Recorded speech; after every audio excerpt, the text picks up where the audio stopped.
शादी का मंडप बहुत सुंदर सजा था। हर जगह फूल लटके थे। उनकी मीठी खुशबू हवन की पवित्र अग्नि के धुएं के साथ मिल रही थी। पंडित धीरे धीरे शांत आवाज में मंत्र पढ़ रहे थे। मेहमान आसपास बैठे थे। उनके चेहरे खुशी और उत्सव से भरे थे, लेकिन भारी लाल घूंघट के नीचे दुल्हन मुस्कुरा नहीं रही थी। उसका नाम प्रिया था और उसे अपनी ही शादी में एक अजनबी जैसा महसूस हो रहा था। उसका दिल बहुत तेजी से धड़क रहा था, एक्साइटमेंट से नहीं बल्कि डर और कंफ्यूजन से। हर आवाज, हर मंत्र उसे तेज और अजीब लग रहा था। उसने अपने हाथों को अपनी गोद में कसकर पकड़ रखा था, उन्हें कांपने से रोकने की कोशिश कर रही थी। उसे खुश होना चाहिए था, लेकिन वह केवल एक गहरे दुख को महसूस कर पा रही थी जो उसे एक भारी पत्थर की तरह नीचे खींच रहा था। प्रिया ने धीरे धीरे सांस लेने की कोशिश की। उसने घूंघट के पीछे अपनी आंखें बंद कर लीं। वह भारी रेशमी साड़ी और सोने के गहनों का वजन महसूस कर सकती थी। वे उसे गहनों से ज्यादा जंजीरें लग रहे थे। वह नहीं थी जिसे यहाँ बैठना था।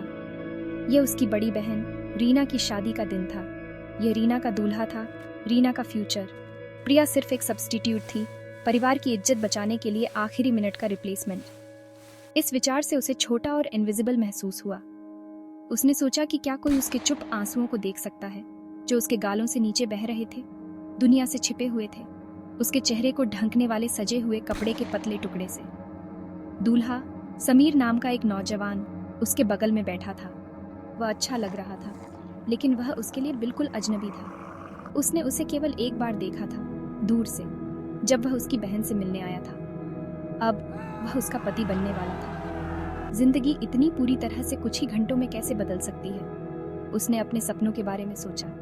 वह अपनी कॉलेज की पढ़ाई पूरी करना चाहती थी और एक टीचर बनना चाहती थी। उसे किताबें और पढ़ना पसंद था। अब वे सारे सपने उसके सामने पवित्र अग्नि से निकलने वाले धुएं की तरह घुलते हुए लग रहे थे। वह सिर्फ एक लड़की थी जिसे अपने परिवार की बात माननी थी, उनकी रेपुटेशन के लिए एक सैक्रिफाइस। वह अपनी माँ को उसे इंस्ट्रक्शंस देते हुए सुन सकती थी। उनकी आवाज़ थोड़ी कांप रही थी। सीधा बैठो प्रिया, रोना मत, लोग देख रहे हैं। उसकी माँ के शब्द दिलासा देने वाले थे, लेकिन उन्होंने उसे और अकेला महसूस कराया। उसका परिवार यहाँ था, उसके माता पिता ठीक उसके बगल में थे, लेकिन उसे ऐसा महसूस हुआ जैसे वह एक आइलैंड पर है, उम्मीदों के समुद्र से घिरी हुई है जिसे वह पूरा नहीं कर सकती थी। वह चिल्लाना चाहती थी, खड़ी होकर सबको सच बताना चाहती थी, लेकिन उसने अपने पिता का थका हुआ चेहरा और अपनी माँ की आंसुओं से भरी आंखें देखीं, और वह जानती थी कि वह ऐसा नहीं कर सकती थी।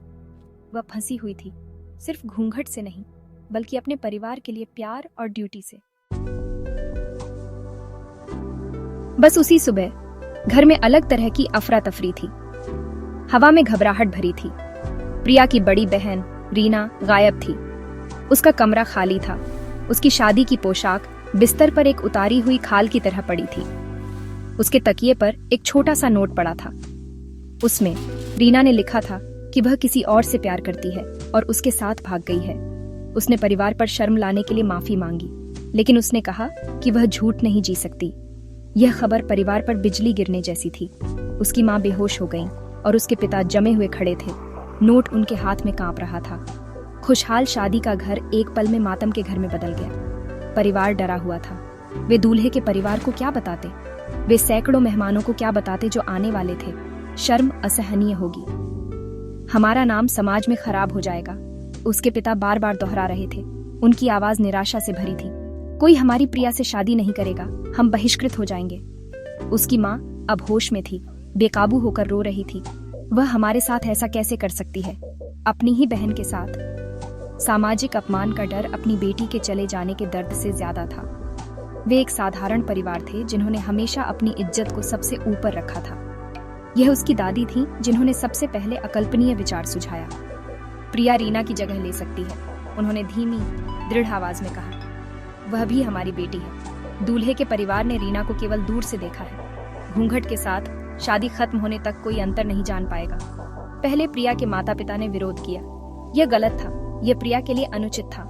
लेकिन जैसे जैसे मिनट बीतते गए और शादी के बैंड की आवाज करीब आती गई, उनकी बेताबी बढ़ती गई। उन्होंने इसे इज्जत बचाने का एकमात्र तरीका देखा, अपने परिवार को सार्वजनिक अपमान से बचाने का एकमात्र तरीका।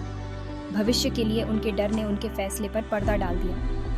प्रिया अपने कमरे में थी। अपनी बहन और अपने परिवार के दर्द के लिए रो रही थी जब उसके माता पिता उसके पास आए। उसकी माँ ने उसके हाथ पकड़े और उसके पिता सिर झुकाकर खड़े थे। तुम्हें यह हमारे लिए करना होगा मेरी बच्ची, उसकी माँ ने विनती की। उसकी आवाज़ आंसुओं से भरी हुई थी। तुम्हें इस परिवार की इज्जत बचानी होगी। प्रिया चौंक गई। उसने सिर हिलाया ये कहते हुए, नहीं, मैं यह नहीं कर सकती, यह सही नहीं है। उसने विरोध किया, वह रोई, उसने विनती की, लेकिन उसने अपने माता पिता की आंखों में पूरी बेबसी देखी। उसने उनका डर, उनकी शर्म और उसके लिए उनका प्यार सब एक साथ मिला हुआ देखा। उसी पल उसे एहसास हुआ कि उसका इनकार उन्हें पूरी तरह से तोड़ देगा। भारी मन से उसने आखिरकार फुसफुसाया, हाँ। शादी की रस्में शुरू हो गईं। प्रिया ने पंडित के इंस्ट्रक्शंस को एक कठपुतली की तरह फॉलो किया। उसने अग्नि में आहुति दी। उसके हाथ मैकेनिकल तरीके से चल रहे थे। जब कन्यादान का समय आया, जहां उसके पिता उसे देते हैं, उसने देखा कि उसके हाथ कांप रहे थे जैसे ही उन्होंने उसका हाथ समीर के हाथ में रखा। उसकी आंखें कृतज्ञता और अपराध बोध के आंसुओं से भरी थीं। वह उससे आंखें नहीं मिला पा रहा था। प्रिया को उदासी की एक नई लहर महसूस हुई। यह एक पिता और बेटी के बीच एक खूबसूरत पल होना चाहिए था, लेकिन उनके लिए यह गहरे दुख और बलिदान का पल था। समीर ने धीरे से उसका हाथ पकड़ा। उसका स्पर्श गर्म था, लेकिन उसे वह अजीब लगा। अगली रस्म फेरे थे। पवित्र अग्नि के चारों ओर 7 चक्कर। हर कदम के साथ प्रिया को भारीपन महसूस हुआ। हर चक्कर एक वादा था, जीवन भर के लिए एक कसम। वह ऐसे वादे कर रही थी जो उसकी बहन के लिए थे। पहले चक्कर के साथ उसने अपने कॉलेज के बारे में सोचा, दूसरे के साथ अपने दोस्तों के बारे में, तीसरे के साथ एक टीचर बनने के अपने सपने के बारे में। हर कदम के साथ उसे ऐसा लगा जैसे वह खुद का एक हिस्सा पीछे छोड़ रही है। वह एक बार ठोकर खाई और समीर ने उसे सहारा देने के लिए उसकी बांह पकड़ी। उसने चिंता से उसकी ओर देखा, लेकिन उसका चेहरा घूंघट के पीछे छिपा था। वह उसके अंदर रेजिंग इमोशंस के तूफान को नहीं देख सकता था। मेहमान देख रहे थे, मुस्कुरा रहे थे और उन पर फूलों की पंखुड़ियां बरसा रहे थे। उन्होंने एक पारंपरिक शर्मीली दुल्हन देखी। उन्होंने उस युवा लड़की को नहीं देखा जिसकी दुनिया उलट पुलट हो गई थी। प्रिया उनकी खुशहाल बातचीत सुन सकती थी, लेकिन वह दूर की लग रही थी, जैसे कि वह किसी और दुनिया से आ रही हो। उसे अन्याय की गहरी भावना महसूस हुई।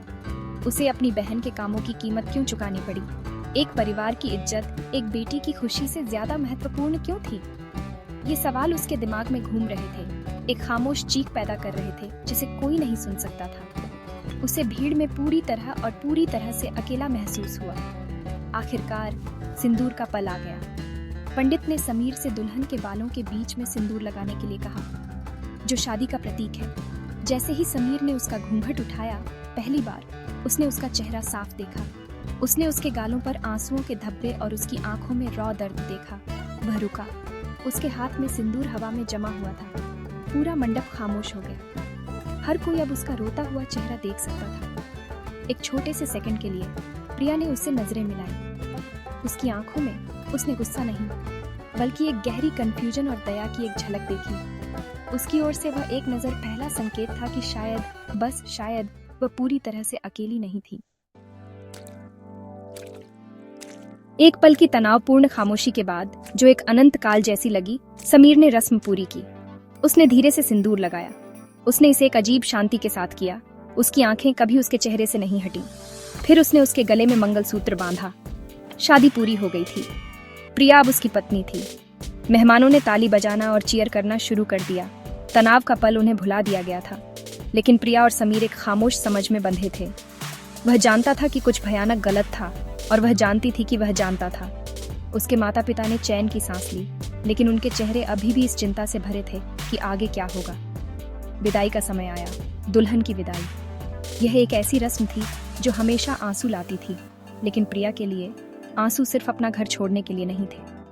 वह एक जीवन का मातम मना रही थी जो उससे छीन लिया गया था। जैसे ही उसने अपनी माँ को गले लगाया, उसकी माँ ने फुसफुसाया, वह एक अच्छा आदमी लगता है, सब ठीक हो जाएगा।